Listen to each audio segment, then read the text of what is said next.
Does anyone else feel like they're in a podcast echo chamber with all these different health optimization experts sharing their unique viewpoint on how to perfectly optimize a certain body system and sharing compelling research about how to do that? But then somehow each of these experts seem to at some point contradict the other expert. It's a lot. And I just feel like my feeds have been getting dumped with all this health optimization content. Now, while some of it I think can be helpful, I think a lot of it can actually be dangerous. And I want to get into why. But first, what is it about health optimization that has become so alluring for so many people? And I know I can speak for myself as somebody who used to follow Dave Asprey back in his very early days, where he was just talking about buttered coffee. And I think what it is for me was this acknowledgement of our broken medical system and wanting there to be an alternative way for me to take control of my own health and find something to really get a competitive edge of being able to perform at my highest level consistently, whether that's mentally or physically. A lot of us have been let down by the medical system. We've seen our parents, our grandparents, our loved ones be hurt at the cost of a really shoddy system. And I'm not faulting the doctors or the science or the research that is the foundation of the system.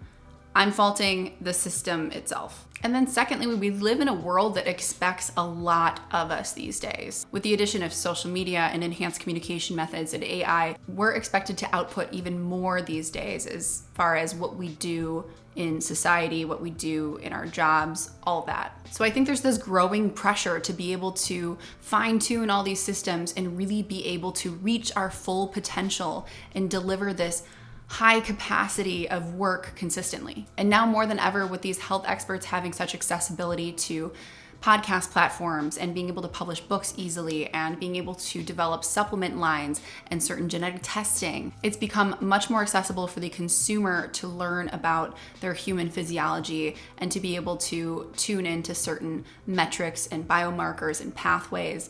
And it sounds cool. It sounds cool to be able to do this, test things from home, and be able to treat your body as like its own laboratory. But here's the thing. Even if Dave Asprey, who again is the founder of like biohacking and this whole optimization movement, says that the goal of biohacking is really to gain full control of our biology, it's not possible to do that. We can never gain full control over the way our body functions. We cannot perfectly measure every single input and output and tweak certain systems in certain ways to get the exact desired outcomes that we hope. Because like with anything in life, there's always a facet of our biology that is completely out of our control. One of the biggest problems I see with this health optimization movement that has emerged from biohacking is that I feel like a lot of the times the data that is used to support these claims about optimization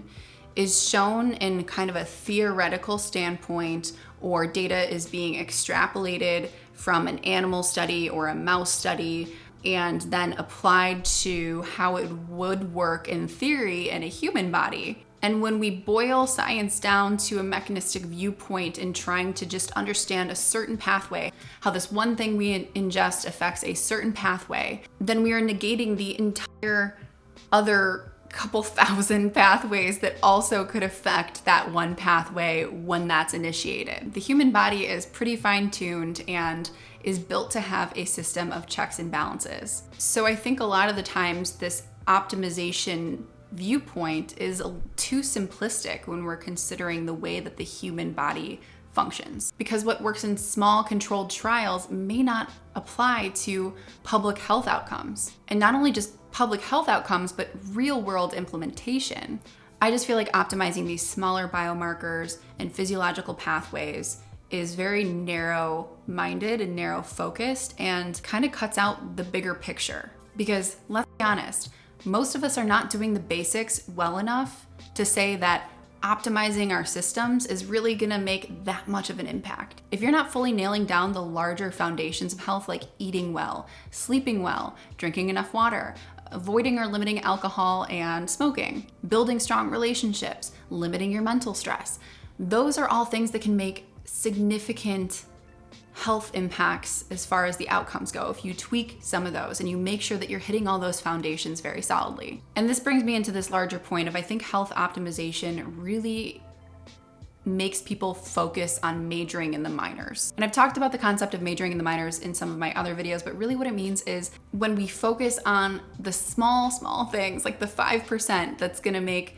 a very minute difference, instead of focusing on the 95% that's gonna make a huge impact in our health. And I think a lot of people use that 5% as an easy way out instead of focusing on the 95, hoping that they can optimize their systems by taking a certain series of supplements or by following a certain ice bath protocol, instead of really working on their sleep hygiene or really prioritizing daily movement. Now, if you are somebody who is already hitting all those foundations very solidly and feels very good about that, yeah, play in the health optimization space.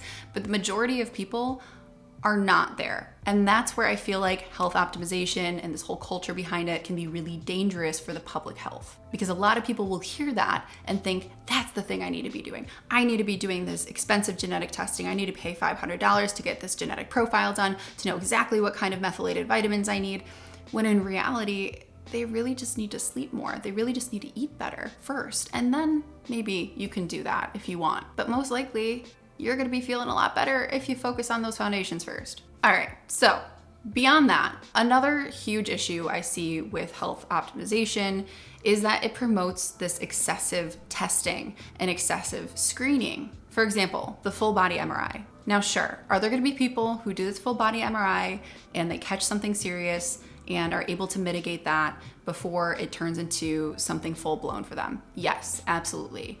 But that is a very, very rare case across many. And when you consider the many people who go in and have these benign incidental findings where there's a white smudge on the MRI, and then from there, doctors go and investigate. They start doing more testing, which then racks up the medical bills and then causes more anxiety and stress for that person, just to find that there's nothing wrong in the end. And that's why there are certain screening guidelines and testing guidelines that exist already, because usually anything beyond that is going to do more harm to more people than good. Not to mention strain the medical community, which is already very strained. So what's the best way to move forward from here? Really, it goes back to some of those basics that I talked about, focusing on those foundations of health. I know it's not sexy. I know it's not something that I can sell to you in a bottle or a $500 test that you can do at home.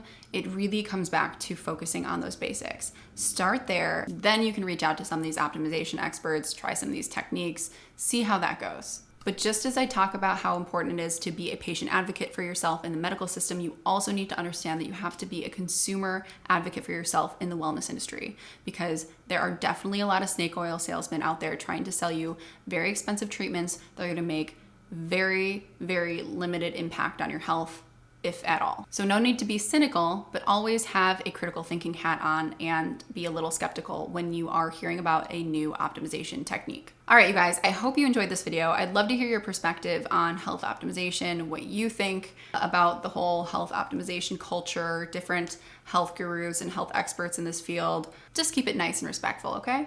And again, if you like this video, please don't forget to give it a thumbs up and subscribe to my channel. As always, I appreciate you guys, and I will see you guys next time. Bye.